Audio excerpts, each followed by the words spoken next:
Shalom dan selamat pagi kepada saudara dan saudari yang terkasih dalam Kristus.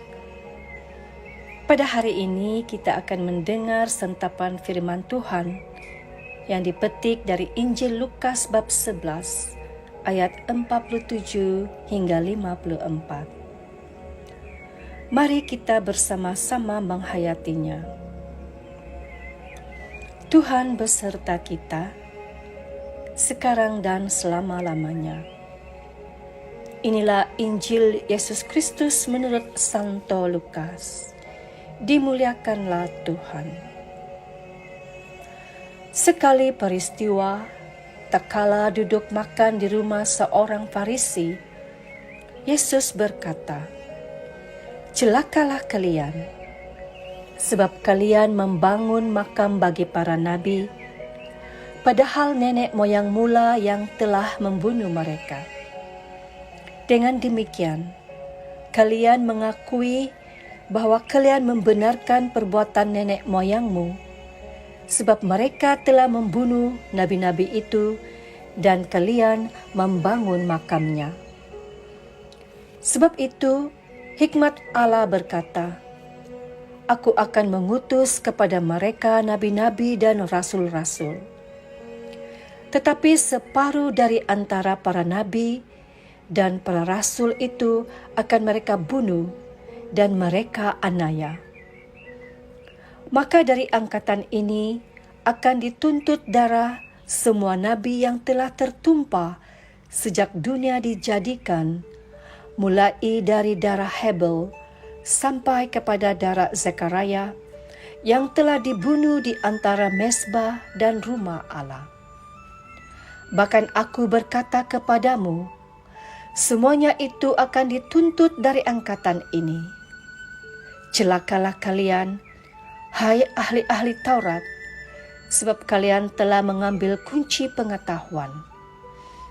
Kalian sendiri tidak masuk ke dalamnya, tetapi orang yang berusaha masuk kalian halang-halangi."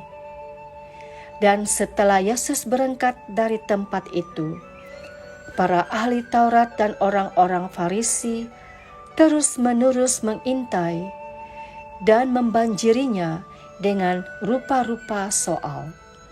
Dengan itu, mereka berusaha memancingnya supaya mereka dapat menangkapnya berdasarkan sesuatu yang diucapkannya.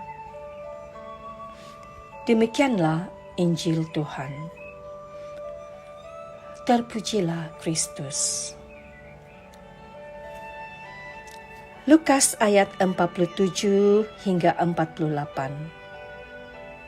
Celakalah kamu, sebab kamu membangun makam nabi-nabi, tetapi nenek moyangmu telah membunuh mereka. Dengan demikian kamu mengaku bahwa kamu membenarkan perbuatan-perbuatan nenek moyangmu, sebab mereka telah membunuh nabi-nabi itu dan kamu membangun makamnya. Saudara-saudari, adalah agak ganjil atau aneh jika ada orang yang berasa dirinya tidak berdosa dan bermegah diri seakan-akan kebenaran ada di dalam dirinya atau seakan-akan dialah yang betul. Seperti ahli Taurat dalam pembacaan hari ini, mereka menuntut bahwa kebenaran ada pada diri mereka. Ahli Taurat ini berusaha sungguh-sungguh menghalangi masyarakat Yahudi untuk percaya kepada Yesus sebagai penyelamat. Seterusnya dalam ayat 52.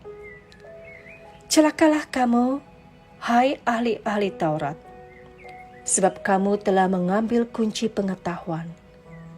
Kamu sendiri tidak masuk ke dalam, dan orang yang berusaha untuk masuk ke dalam, kamu halang-halangi. Dalam ayat ini kita melihat bagaimana ahli Taurat sudah memiliki pengetahuan kitab Taurat tentang ketetapan dan perintah Allah, namun mereka tidak mentaatinya dan cenderung untuk tidak menghayati maknanya walaupun mereka melakukannya. Sedangkan orang lain dan masyarakat Yahudi yang mahu belajar, mengetahui kebenaran, mempercayai Yesus, justru dihalang-halangi oleh mereka.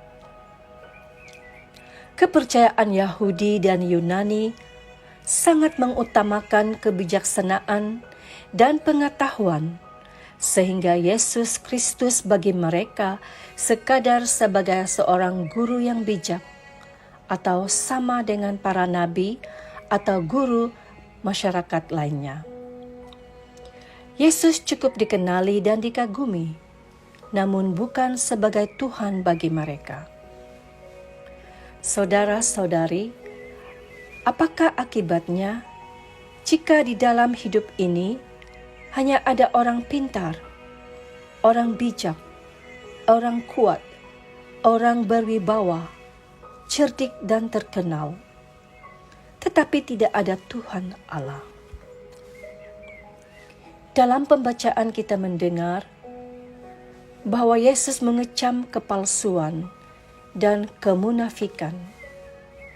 Kecaman itu menjadi lebih tajam karena ditujukan terhadap mereka yang diberi mandat untuk membimbing hidup sesamanya, namun tidak dilakukan, malahan melontarkan pelbagai hujah yang menyesatkan.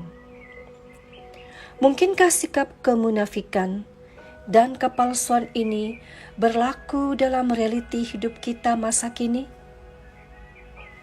Mungkinkah keegohan dan keangkuhan kita menyebabkan kita bersikap munafik atau berfikiran Farisi?